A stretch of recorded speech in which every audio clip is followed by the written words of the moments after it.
નમસ્કાર, આપ જોઈ રહ્યા છો ડે સ્પેશિયલ ને હું છું જય શર્મા ને આજે ડે સ્પેશિયલમાં આજે ચર્ચા કરવાના છીએ ગુજરાતના દાદા અને દાદીની.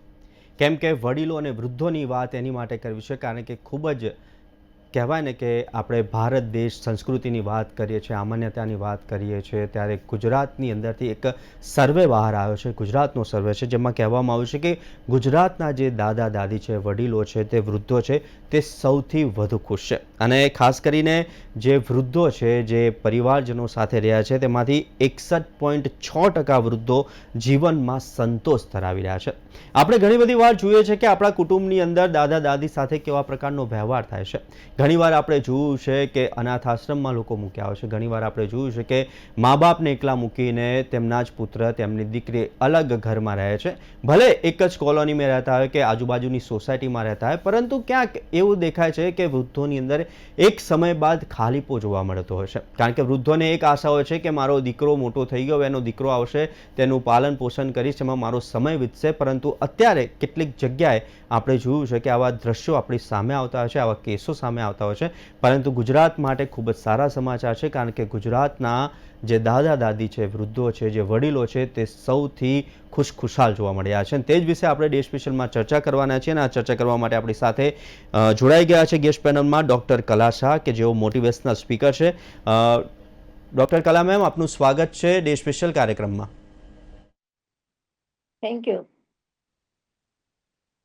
મેમ, ખૂબ જ સારું લાગી રહ્યું છે આ વાતચીત કરવા માટે કારણ કે હંમેશા આપણે જોઈએ છે કે ઘણી બધી વાર આપણા ઘરે નહીં તો આજુબાજુના ઘરે કે આજુબાજુની સોસાયટીની અંદર કે વૃદ્ધો હોય છે કે જે વડીલો હોય છે તેમની સાથે કેવો વ્યવહાર થાય છે. અત્યારની ખાસ કરીને યુવા પેઢીની વાત કરીએ તો ઘણી બધી વાર યુવા પેઢી સામે જવાબ પણ આવી દે છે. મને એટલું યાદ છે કે જ્યારે આપણે માતા પિતાને સામે જવાબ આપવા હતો ત્યારે એક ડર લાગતો હતો, પરંતુ અત્યારની યુવા પેઢીમાં એ ડર ક્યાં ગાયબ થઈ ગયો છે? શું કહેશો? હા, વાત તો બહુ સાચી છે.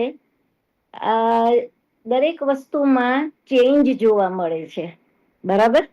અને ચેન્જ હોય તો જ લાઈફ છે. એ દ્રષ્ટિએ જોવો તો યુવા વર્ગ અત્યારના ઘણો ચેન્જ થયો છે, પણ એની સામે વૃદ્ધાવસ્થા વાળા દાદા દાદીઓ એટલા ચેન્જ નથી થઈ શકતા. અને એ જે પ્રપોર્શનમાં ગેપ આવે છે, મોટું પ્રપોર્શન બની જાય છે. એને લીધે કોઈ વખત દાદા દાદી ને હેરાનગતિ થાય છે, બચ્ચાઓને હેરાનગતિ થાય છે.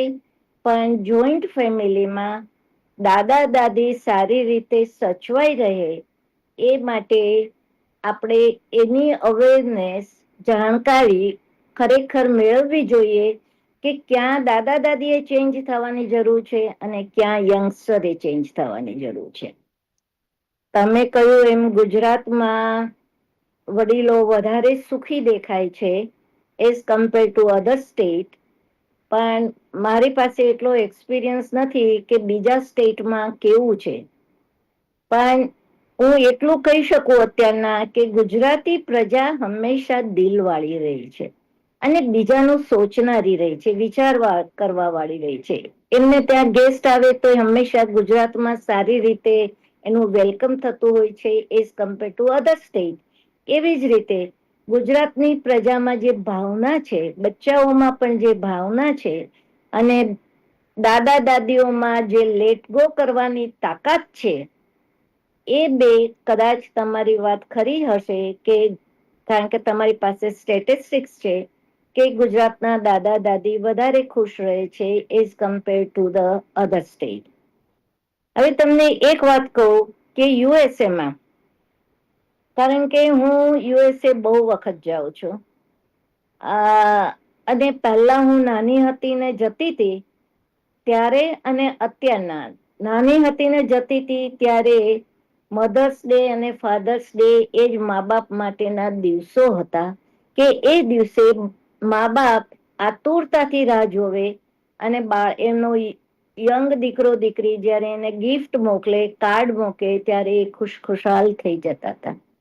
પણ એ બચ્ચાઓ મા બાપનું એટલું ધ્યાન નહોતા રાખતા, દાદા દાદી નું ખાસ કરીને, કે જેથી કરીને દાદા દાદી ખુશ રહી શકે. પણ હવે હમણાંથી હું જાઉં છું છેલ્લા 2-5 વર્ષથી, ત્યારથી મને એવું લાગે છે કે એ કન્ટ્રીમાં હવે વૃદ્ધોની, દાદા દાદીઓની કિંમત ઘણી થઈ છે. અને લગભગ દીકરીઓ બેઝિકલી વ્હીલચેર ચલાવતી હોય, પુશ કરતી હોય, તો એ એની દાદીની કે દાદાની કરતી હોય છે. એ જાણીને આપણને ખૂબ આનંદ થાય કે વૃદ્ધોને જો થોડો પણ સપોર્ટ મળે, વૃદ્ધોને સપોર્ટ વધારે જોઈતો જ નથી હોતો. એમની પાસે એમનો દીકરો કે દીકરી 5 મિનિટ પણ એમની સાથે જો બેસે અને વાત કરે તો પણ એ ખુશ હોય છે. કલામેમ, તમે સમયની વાત કરી 5 મિનિટની. અત્યારે લાઈફસ્ટાઈલ ઘણી બધી ચેન્જ થઈ ગઈ છે કે જ્યારે વડીલો સવારે વહેલા ઉઠી જતા હોય છે, ઊંઘ એમની પૂરી નથી હોતી, વહેલા ઉઠી જાય છે. જ્યારે તેમના દીકરા કે દીકરી હોય એ વર્કિંગમાં હોય છે, એટલે કે એ સવારની દોડધામમાં હોય છે, ટિફિન ને આ તે બધું, એ બધી કામ, એમના બાળકોને ઓફિસ માટે, એમના બાળકોને સ્કૂલ માટે તૈયાર કરવાના, એ બધી દોડધામ પતાયા પછી તાત્કાલિક ધોરણે તેઓ નોકરિયાત વર્ગ સૌથી વધુ છે આપણે, નોકરીએ પહોંચી જતા હોય છે, થાકી હારીને ઘરે આવે છે. એટલે કે હવે સમય વૃદ્ધાઓને કે એમના વડીલોને ખૂબ ઓછો મળી રહ્યો છે, જેના કારણે શું ખાલીપો મહેસૂસ થાય? ખાલીપો મહેસૂસ થાય, પણ એઝ આઈ સેડ બિફોર કે આમાં સમજ વૃદ્ધોએ પણ એટલી જ લેવાની જરૂર છે. એમને સિચ્યુએશન જોવે અને ખબર પડે કે એમના દીકરાઓ કેટલા બિઝી છે સવારના, ત્યારે એ વચ્ચે આવશે નહીં. I don't think most of the majority જો ભણેલી પ્રજા હશે, સમજદાર પ્રજા હોય, તો એ સમજતી હોય છે. પણ જે નિગ્લેક્ટ થાય ને ભાઈ વૃદ્ધો, કારણ કે મેં તો મેનોપોઝ ક્લિનિક બહુ કર્યું છે અને મારા હાથ નીચેથી હજારો પેશન્ટો ગયા કે જેમાં વહુ કમ્પ્લેન કરે એની સાસુની, એટલે દેટ ઇઝ અ વૃદ્ધની કમ્પ્લેન કરનારી કે મારા મમ્મી તો સાસુ મમ્મી સમજતા જ નથી, અને હું બહાર જઉં એટલે મને પૂછે ક્યાં જાય છે. હવે વૃદ્ધોએ સમજવું જોઈએ કે બચ્ચાઓની ઉંમર છે તો એ જ્યાં જાય ત્યાં જવા દો. પણ એ શું માને, બે જાતના વૃદ્ધો પાછા. એ માને કે ક્યાંય ગયા ને કઈ તકલીફ થઈ તો મને ખબર તો હોવી જ જોઈએ ને, મારે તો ધ્યાન રાખવું જ જોઈએ ને, હું તો ઘરની વડીલ છું. અને જો એ કે એ જાય છે પિક્ચર જોવા, તો કે લે મારી તબિયત સારી નથી ને વહુ તો મારી પિક્ચર જોવા ગઈ. એટલે જે કન્ફ્યુઝન આમાં થાય છે, એ જો બે પાર્ટી સમજી શકે, બચ્ચાઓ બી સમજે કે મા બાપને પ્રેમ તો જોઈએ જ. અલા તમે જયારે નાના હતા ત્યારે મા બાપે તમને કેટલો પ્રેમ કર્યો છે, તો એ જ મા બાપ હવે તમે મોટા થયા ત્યારે મા બાપ અત્યારના બચ્ચા છે, અને એને તમારા પ્રેમની જરૂર છે, તમારી હૂંફની જરૂર છે. તમારી પાસે ટાઈમ નથી તો તમે 2 મિનિટ પણ ઘરે આવીને પૂછો કે બેસો 2 મિનિટ એની સાથે. 2 મિનિટનો તો ટાઈમ હોય જ, 5 મિનિટનો પણ દરેકને હોય જ. સવારે ન હોય પણ રાત સુધીમાં તો હોય ને. પણ એ આપણા છોકરાઓ, ઘણા બધા છોકરાઓ સમજતા નથી, અને એને લીધે મા બાપનું દિલ દુખાય છે. અને દિલ દુખાય છે પણ મા બાપ બિચારા જરા થોડા અપંગ તો ન કહું પણ શક્તિ વિનાના છે, અને ઓલવેઝ દે થિંક કે ભાઈ મોટી ઉંમરે મને કોઈ પણ જો કામ લાગે તો એ મારા બચ્ચા જ કામ લાગવાના છે. એ મોટી ઉંમરે મે બી 6 મહિના, 2 મહિના, વરસ એનું કામ હશે, પણ એની જિંદગીના 10 વર્ષ એની આગળના એને એની અંદર બગાડ્યા છે, કારણ કે એને સહન કરીને જીવતા હોય છે. એટલે સબ્જેક્ટ બહુ ડિફિકલ્ટ છે આ માટેનો, પણ ચેન્જ થવાની બધાએ જરૂર છે. બચ્ચાઓએ તો જરૂરથી ચેન્જ થવાની જરૂર છે કે વડીલ છે એનું માન રાખો, બધી જગ્યાએ ન રાખો પણ ઘરમાં તો રાખો. અને વડીલો એ સમજવાનું છે કે છોકરાઓ બિઝી છે તો મારી પાસે થોડી વખતે બેસે કે મને કહે તો એક્સેપ્ટ કરો. એને સામા જવાબ આપીને આર્ગ્યુમેન્ટ ના કરો કે તે કેમ ના કર્યું. કલાજી, બીજો એક પ્રશ્ન એ થઈ રહ્યો છે કે અત્યારે હવે પૌત્ર અને પૌત્રીની વાત કરીએ તો ખાસ કરીને અત્યારે ઘણી બધી એક્ટિવિટીઝની અંદર એ લોકો બિઝી હોય છે, અને ખાસ કરીને આપણે જોઈએ તો સ્કૂલ, ટ્યુશન, ત્યારબાદ એક્સ્ટ્રા એક્ટિવિટીઝ, એટલે કે દાદા અને દાદી અને સાથે પૌત્ર અને પુત્રીનો સંબંધ પણ હવે ધીરે ધીરે વણસી રહ્યો છે તેવું નથી લાગી રહ્યું? ધીરે ધીરે વણસી રહ્યો છે કે તેમાં ખૂબ જ ગેપ જોવા મળી રહે છે, કારણ કે જે બાળક છે એક તો એ સ્કૂલેથી થાકીને આવ્યું છે, ત્યારબાદ ટ્યુશનની પ્રિપેરેશન બાદ એક્સ્ટ્રા એક્ટિવિટીઝ ક્લાસ, અને જ્યારે તે સાંજે થાકી હારીને ઘરે આવે ત્યારે દાદા દાદીનો સુવાનો સમય. શું કહેશો? બહુ જ સાચી વસ્તુ છે. અને એમાંય છોકરાઓ બિચારા અંડર ટેન્શનમાં, સ્કૂલ ને એમની રમત ગમત ને ટ્યુશનના ટેન્શન તો ખરા, સાથે પેરેન્ટ્સના પણ ખરા, એમના પેરેન્ટ્સના, કે હમણાં મમ્મી કે પપ્પા કહેશે કે ટાઈમ થઈ ગયો સુઈ જા, મમ્મી ને પપ્પા કહેશે હોમવર્ક કર. અને દાદા દાદીને હંમેશા એના પૈસા કરતા એનું વ્યાજ જ વાળવું હોય.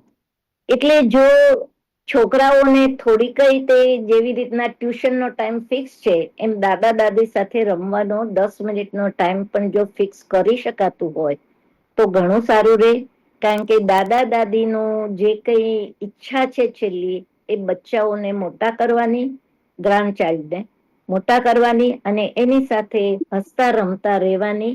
કારણ કે એ પણ બાળક થઈ જાય છે દાદા દાદી એ તે એના પૌત્રો જોડે, અને પૌત્રોને પણ દાદા દાદીનો જે પ્રેમ છે, એના જે વાઇબ્રેશન છે, એ જો મળે તો ભવિષ્યમાં એ બચ્ચું પણ એક સારી વ્યક્તિ બની શકે છે, જેનો ખ્યાલ અત્યારના ન્યૂ જનરેશન એ પૌત્રોના મમ્મી પપ્પાને જો એ ખ્યાલ રહે તો બહુ જ સારી વસ્તુ છે, અને થવું જ જોઈએ. અને આમાં બહુ, મને તો બહુ નાની વસ્તુ એ લાગે છે કે અન્ડરસ્ટેન્ડિંગ નો અભાવ છે. બધાને એમ છે કે હું જ સાચી, ને હું કહું એમ જ થાય, કે હું કહું, મેં ના પાડીને એને હા પાડી. પણ જતું કરતાની ભાવના જો વહુમાં હોય, એટલે બચ્ચાઓમાં, યંગસ્ટરમાં હોય, અને દાદા દાદી માં પણ હોય, તો કદાચ સારી રીતના સંસાર ચાલે. પણ જી અત્યારના જનતા યંગસ્ટર છે, થોડા સ્વાર્થી, હું કહું, હા ભાઈ, I am sorry to say to all the youngsters, જી એ લોકોને જયારે બચ્ચા આવવાના હોય છે ને નાના હોય છે ને આવે છે, ત્યારે બધી મમ્મી ને પપ્પાઓ એટલે દાદા દાદીઓ એમને ગમતા હોય છે. કારણ કે દાદા દાદી એમને હેલ્પ કરે છે, કાં તો કિચનમાં કરે છે, ને કાં તો બચ્ચાના હાલરડા ગાવામાં કરે છે. જી એવા છોકરા મોટા થઈ જાય છે, 7-8 વર્ષના થાય એટલે મા બાપ, એટલે દાદા દાદી ની કિંમત ધીરે ધીરે ઓછી થતી જાય. કારણ કે એની વેલ્યુ ઓછી થાય ને એમની જરૂરિયાત પણ ઓછી થાય એ લોકોને, એટલે ધીરે ધીરે નેગ્લેક્ટ કરવાનો ટ્રાય થાય. અને છેલ્લે એના પછી છેલ્લે એ આવે કે દાદા દાદી ને ઘડા ઘરમાં જવાનો વારો આવે, અને બાય ધેટ ટાઈમ દાદા દાદી એ પોતાનો બંગલો વેચીને કે ઘર વેચીને, 2 છોકરા હોય તો 2ને ફ્લેટ લઈ દીધા હોય, અને એક ફ્લેટમાં એનું નામ ભલે રાખ્યું હોય, એકમાં માનું હોય ને એકમાં બાપનું હોય, પણ જયારે તમે રહેતા હોય ને એ ફ્લેટમાં સાહેબ, ત્યારે દીકરો ને વહુ કે દીકરીને જમાય એમ જ કે મમ્મી મારી સાથે રહે છે. એક સેન્ટન્સ મને કહેવાનું બહુ જ મન થાય છે કે જી દુનિયામાં બા અમારી સાથે રહે છે, અને બા ના ઘરમાં અમે રહીએ છીએ, એ બેમાં જ આસમાન જમીનનો ફરક છે. ફરક છે. હવે આપણી સાથે ડોક્ટર પ્રશાંત ભીમાણી જોડાઈ ગયા છે, સિનિયર સાયકોલોજીસ્ટ છે. ભીમાણી સર, આપનું સ્વાગત છે. સૌથી પહેલા આપનો ફોન લેન્ડસ્કેપ કરી દો ને, ભીમાણી સર. તો આજનો મહત્વનો વિષય હતો કે દેશમાં સૌથી ખુશ ગુજરાતના વડીલો છે, અને ખાસ કરીને જો વાત કરીએ સાયકોલોજીકલી પ્રમાણે, તો એકલતા જે અત્યારે સૌથી વધુ વૃદ્ધોમાં જોવા મળતી હોય છે, ખાલીપો, તેને લઈને અમે ઘણી બધી ચર્ચા કરી કલાજી સાથે. ત્યારે એકલતા સૌથી મોટી બીમારીનો ઉકેલ માત્ર ગુજરાતમાં જોવા મળ્યો છે, તેના પાછળનું કારણ શું હોઈ શકે, પ્રશાંતભાઈ? અત્યારે જો સાયકોલોજીના ફિલ્ડની વાત કરીએ તો અમે એવું કહીએ છીએ કે આખી દુનિયામાં એકલતાનો એપિડેમિક ચાલે છે. એટલે આખી દુનિયામાં એકલતાની મહામારી ચાલે છે. એટલે લગભગ દરેક દેશોમાં, ભારત તો બરાબર છે, પણ દરેક દેશોમાં મોટી ઉંમરના લોકો એકલા થઈ ગયા છે. એમાં મધ્ય વયના લોકો પણ આવી જાય છે. પણ ઇન્ટરેસ્ટિંગલી અને બહુ સારી વાત એ છે કે આપણે ત્યાં હજુ પણ એક કલ્ચરલ જે એક પરંપરાગત રીતે ઘરને પરસીવ કરવાની અથવા જોવાની કે સમજવાની જે સ્થિતિ છે એ હજુ ચાલુ રહી છે પરિવારને રાધર. અને પરિવાર ની હજુ પણ અસરો તમે જોશો કે નાના બાળકો પર જોવા મળે જ છે. સંઘર્ષો બહુ થાય છે, એની કોઈ ના નથી, પણ મોટી ઉંમરના લોકો પણ વધારે સલામતી અત્યારે ફીલ કરે છે એ ઘરની અંદર, એ પણ એટલી જ હકીકત છે. અને જે લાગણીનો સંબંધ જે છે એ કદાચ હું માનું છું ત્યાં સુધી સૌથી મોટું ફેક્ટર છે એકબીજાને સાંકળી રાખવા માટે. પરંપરા તો બરાબર છે કે સોશિયલ નોર્મ્સ પ્રમાણે લોકો અમુક બીજાને બહાર ખરાબ ના લાગે એટલે જોડે રહેતા હોય એ અલગ વસ્તુ છે, પણ એની કરતા મોટી બાબત એ છે કે લોકોને અંદર અંદરથી લાગણી એકબીજાની બહુ હોય છે. હું બહુ વર્ષો પહેલા હું મારા લેક્ચર્સમાં ને બધે કહેતો હતો કે એક એવો સમય પાછો આવશે કે જ્યારે વિભક્ત કુટુંબો પાછા સંયુક્ત થઈ જશે. એનું કારણ એ છે કે એકબીજાની બહુ જ જરૂર પડશે, ચાલશે જ નહીં. કારણ કે આપણે બધા એટલા બધા અત્યારે કોઈક, જેમ બેને બહુ સરસ વાત કરી કે બાળકને રાખવાનું હોય ત્યારે બીજા બધા બહુ ભેગા થાય છે આ છે, અને એવું જ થશે ભવિષ્યમાં પણ. તમે જુઓ કે ફોરેન રહેતા કોઈ છોકરાઓ હોય તો એ પોતાના મા બાપને કેમ બોલાવે છે? પોતાના બાળકોને મોટા કરવા માટે, બીજું કશું હોતું નથી. અને આ એક જ કારણ છે એવું નથી, પણ એ એક બહુ મોટું એક એની પાછળનો એક રીઝન છે કે એ લોકોને લીધે મનમાં ત્યાંના બાળકોને સેફટી ફીલ થાય છે પોતાના મા બાપ આવે એટલે. અને બીજું કે અન્ય મા બાપ જે છે એ ત્યાં જાય તો ત્યાં પણ એમને એવું થાય છે કે અમે સારી રીતે અમારા બાળકની અંદર સંસ્કાર આપીને ઉછેરીએ. એટલે બંને પક્ષે આ વિન વિન કન્ડિશન છે. અને એ સ્થિતિ અહીંયા પણ છે. તમે ચોક્કસ જોશો કે ભવિષ્યની અંદર, અત્યારે તો આર્થિક સ્થિતિને બીજી અનેક સ્થિતિને કારણે ઘર બધા નાના થઈ ગયા, પણ ભવિષ્યમાં એવું થશે કે લોકો જુદા નહીં થાય, એવું મારું અત્યારથી એક મંતવ્ય છે. કારણ કે ભલે ગમે તેટલા ઝઘડતા હોય પણ અલ્ટિમેટલી ખબર પડશે અને માણસને એકબીજાની જરૂર પડશે જ, પોતાના માણસોની. એ પણ વાત હું નકારી શકતો નથી.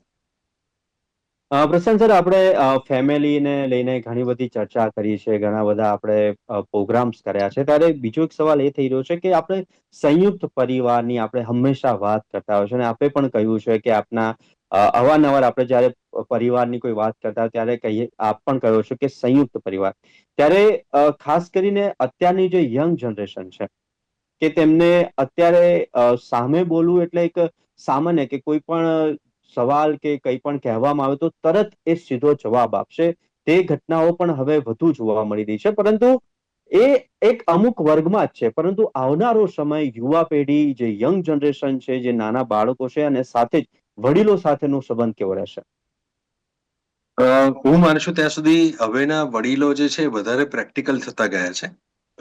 થોડીક પેઢી, જૂની પેઢી હજુ એવી હતી કે તમે મને બોલાવતા કેમ નથી, મારી જોડે વાત નથી કરતા. અને હવે સમજાયું છે બધાને કે દરેકના સમયની વ્યસ્તતા હોય છે.